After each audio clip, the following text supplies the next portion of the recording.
Hello बच्चों, let's read the question. Let A is equal to matrix 2 3 A 0 A belong to R be written as P plus Q, where P is a symmetric matrix and Q is a skew symmetric matrix.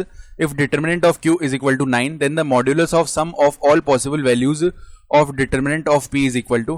तो यहाँ पे देखो मैं बताया हुआ है कि P तो एक सिमेट्रिक मैट्रिक्स है, Q स्क्यू सिमेट्रिक मैट्रिक्स है, डिटर्मिनेंट ऑफ Q 9 दिया हुआ है और हमें बताना है modulus of sum of all possible values of determinant P. Let us start with the key concept. तो की कॉन्सेप्ट में देखो क्या आएगा. If A is a symmetric matrix, if A is a symmetric matrix तो A transpose A के equally आएगा, ठीक है. और if A is a skew symmetric matrix, if A is a skew symmetric matrix तो हम क्या बोल सकते हैं, ए ट्रांसपोज जो है वो माइनस ए के इक्वल आ रहा होगा, ठीक है. तो अब देखो ध्यान से, अगर हम ए का ट्रांसपोज निकाल लें, क्योंकि ए तो दिया हुआ है हमें, ए का ट्रांसपोज किसके इक्वल आएगा, जो रो है उसको कॉलम बना दो तो 2 3 A 0. फिर अगर हम ए प्लस में 80 निकालेंगे यानी ए ट्रांसपोज, तो देखो 2 + 2 यहाँ पे कितना हो जाएगा 4, 3 + A यानी कि 3 + A हो जाएगा. फिर a + 3 को 3 + A ही लिख सकते हैं, 0 + 0 0 ही हो गया, ठीक है.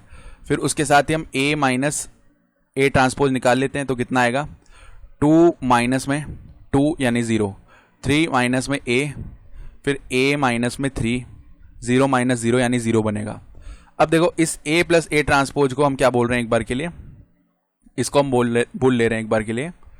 चलो क्या बोल देते हैं इसको हम R बोल देते हैं और a - A ट्रांसपोज को हम S बोल देते हैं.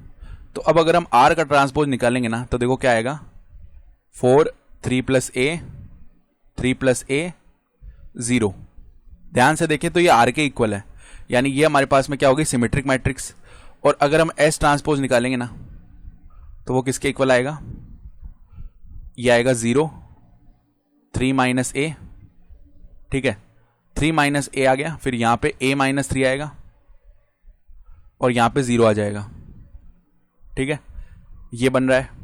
तो अब अगर हम ध्यान से देखें तो यहां पे हम क्या कर सकते हैं, अगर माइनस से मल्टीप्लाई कर लिया ना, या फिर चलो माइनस बाहर निकाल लेते हैं, ठीक है. तो माइनस बाहर निकाला 0 और यहां पे a - 3 बन जाएगा, सॉरी 3 - A बन जाएगा और यहां पे a - 3 बन जाएगा, यहां पे 0 बन जाएगा.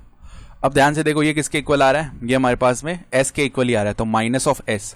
तो s ट्रांसपोज का वैल्यू -s आ रहा है. इसका मतलब ये जो s है ये एक स्क्यू सिमेट्रिक मैट्रिक्स है. तो अब अगर हम a को लिखना चाहें, देखो एक तो सिमेट्रिक बन गई, एक स्क्यू सिमेट्रिक बन गई, तो a को ऐसे लिख सकते हैं 1/2 a + A ट्रांसपोज. ये पूरी एक सिमेट्रिक मैट्रिक्स हो जाएगी और प्लस में 1/2 A - A ट्रांसपोज. ये पूरी एक स्क्यू सिमेट्रिक मैट्रिक्स बन गई. अब इनको अगर ऐड करेंगे ना तो केवल a ही बच जाएगा हमारे पास, जो कि a के इक्वल आ रहा है, ठीक है. तो यहां से हम क्या बोल सकते हैं, a = P + Q हो रहा है. तो P का जो वैल्यू वो कितना हो जाएगा, 1/2 A + A ट्रांसपोज, ठीक है. और Q का वैल्यू कितना हो जाएगा, 1/2 A - A ट्रांसपोज, ठीक है. तो अब डिटर्मिनेंट ऑफ Q हमें दिया हुआ है. डिटर्मिनेंट ऑफ Q कितना है, डिटर्मिनेंट ऑफ Q है हमारे पास में 9, तो 9 है. इधर से देखो डिटर्मिनेंट ऑफ Q निकाल लेते हैं, ठीक है. तो Q पहले निकालते हैं, तो Q का क्या आएगा, देखो मैट्रिक्स क्या हो जाएगी, A - A ट्रांसपोज. इसमें बस हाफ कर देना है हमें, हाफ से मल्टीप्लाई करना है, इधर 0 आएगा, 3 - A/2 आ जाएगा, इधर आ जाएगा A - 3/2 और इधर भी 0 आएगा. अब इसका डिटर्मिनेंट लेंगे तो देखो 0 मल्टीप्लाई में 0 यानी 0, माइनस में A - 3/2 मल्टीप्लाई में 3 - A/2 = 9 है.